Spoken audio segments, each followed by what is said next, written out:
dibentuk. Tiba-tiba muncul pasal yang entah dari mana mengatakan komposisi hakim dari 3 hakim ad hoc dengan 2 hakim karir berubah menjadi 3 hakim karir dan 2 hakim ad hoc. Tiba-tiba muncul keinginan dari Jaksa Agung, tentunya dengan persetujuan teman-teman di DPR, bahwa kewenangan penuntutan dari KPK mau dicabut. Ini kan upaya-upaya yang saya nggak tahu didesain oleh siapa, tapi jelas melemahkan. Undang-undang KPK sendiri, tidak kurang dari 8 kali diajukan untuk dilakukan judicial review di Mahkamah Konstitusi. Orang tuh seolah-olah genit banget gitu. Kalau melawan KPK tuh suka. Pengacara-pengacara kalau sudah berhadapan dengan tersangka yang ditangani KPK suka dia. Kapan dia bisa mau mengalahkan KPK?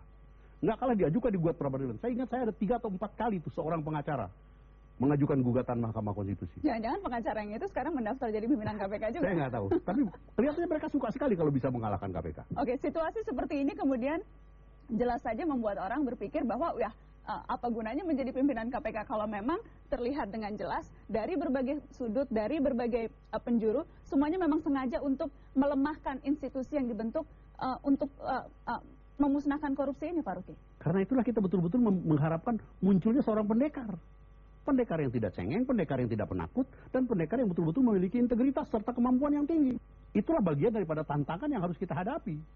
Seorang pendekar sejati gak boleh lantas mengatakan, waduh terlalu banyak ini. Nggak usah dipinta-minta, datang mendaftar. Tinggalkan itu jabatan enak yang diduduki. Jangan job seeker. Saya lihat kalau pendaftar tuh banyak yang pensiun, job seeker, cari jabatan. Dengan situasi atau kondisi yang saat ini menimpa KPK, apa yang seharusnya dilakukan lebih oleh orang-orang yang memang berniat menjadi pemimpin institusi ini? Saya sebagai seorang yang memiliki pengalaman itu menyarankan sebaiknya Anda kaji kembali deh. Kaji kembali, pikir kembali. Karena you akan dihadapkan kepada resiko-resiko yang besar. Resiko menjadi isolated, menjadi soliter. Karena seorang pimpinan KPK mau nggak mesti membatasi pergaulannya untuk mencegah terjadinya konflik kepentingan. Dia akan terjauh dari teman-temannya. Orang yang kemungkinan, yang paling berat buat saya adalah hampir 70% yang saya tetapkan sebagai tersangka saya kenal secara pribadi. Dan Anda bisa bayangkan ketua KPK yang baru nanti ketika Anda menetapkan seorang teman Anda menjadi seorang tersangka. Itu perjuangan batin yang tidak kecil. Jadi lebih baik kalau Anda tidak siap betul untuk menanggung segala resiko-resiko tidak enak. Lebih baik nggak usah lah, cuma bikin rame-rame aja gitu. Nanti setelah nonton Mata Najwa ini tambah tidak ada yang mau jadi pemimpin KPK, bagaimana ya Pak Ruki? Ya, kita lihat nanti, mungkin polanya, mungkin sistemnya tidak benar. Tapi yang jelas, pansel sekarang ini, saya tidak tahu memilih 4 tahun atau 1 tahun.